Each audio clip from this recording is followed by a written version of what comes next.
Vocal about his stand on the issue when he spoke to us. We are saying no to homosexuality. Why should you say we're going to be civilized if we only allow it? Are you saying we are very primitive now because we are frowning upon homosexuality? Even animals don't do it. Why should we be forced to do it because we want to be seen to be smart, to be seen to be civilized and advanced and so on? But the Zambian president said no amount of money could make him change his mind on homosexuality. A retraction or apology would do, but I don't know, to be honest with you, how far this matter will go. Because already you're tying it to aid. If that is how you're going to bring your aid, then I'm afraid the Western can leave us alone in our poverty, and we will continue scrounging and struggling and see how we can get going. For me, I think they're sick. That's how I see it, but they need help. The fact that they're going to jail probably is one thing, but help should be rendered to them. A pardon could be considered, but not in the manner that the ambassador is coming out, like insulting the collective wisdom of the Zambian people and the sovereignty of this state. You don't do that. Well, I don't know if I understood what you just asked, but I guess I understand. I have understood. But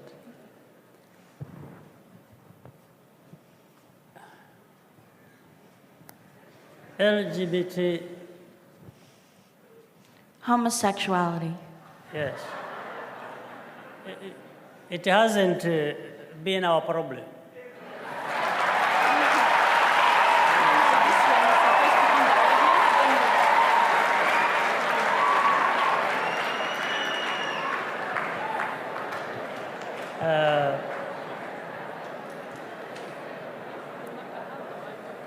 And we don't intend to make it a problem.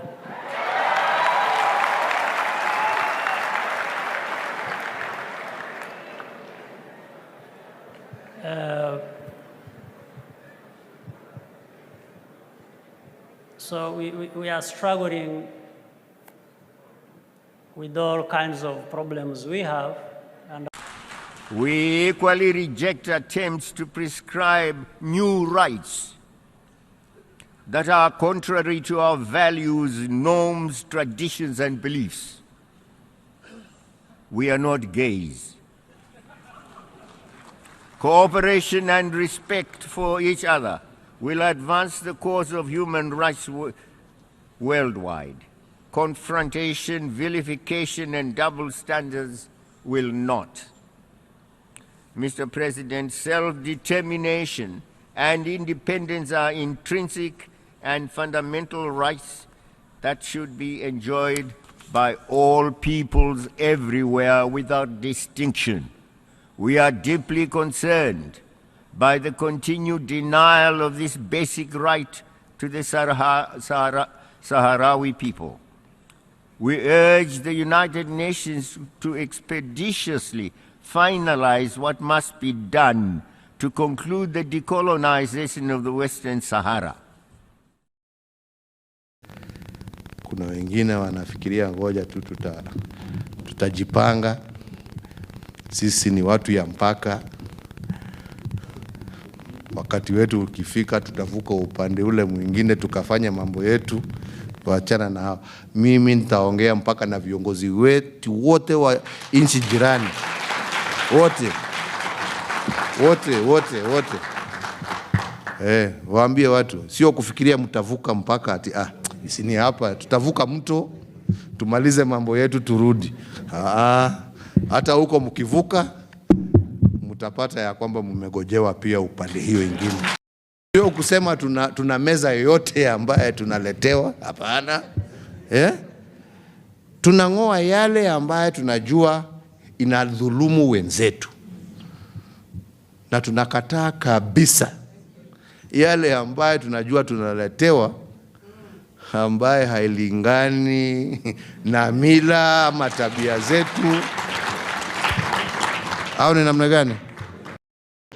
For us to be able to impose on people that which they themselves do not accept. This is why I repeatedly say that for Kenyans today, the issue of gay rights is really a non-issue. We want to focus on other areas that are day-to-day living for our people. the health issues that we have discussed with President Obama. These are critical. Issues of ensuring inclusivity and of women, a huge section of society that is normally left out of the mainstream of economic development. What we can do in terms of infrastructure, what we can do in terms of education, in terms of our roads, in terms of giving our people power, encouraging entrepreneurship.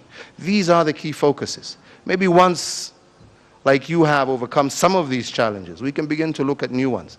But as of now, the fact remains that this issue is not really an issue that is on the foremost mind of Kenyans. And that is so many values. Our common love for democracy, entrepreneurship, value for families. These are things that we share. But there are some things that we must admit we don't share. Our culture, our societies don't accept. The US president, however, insisted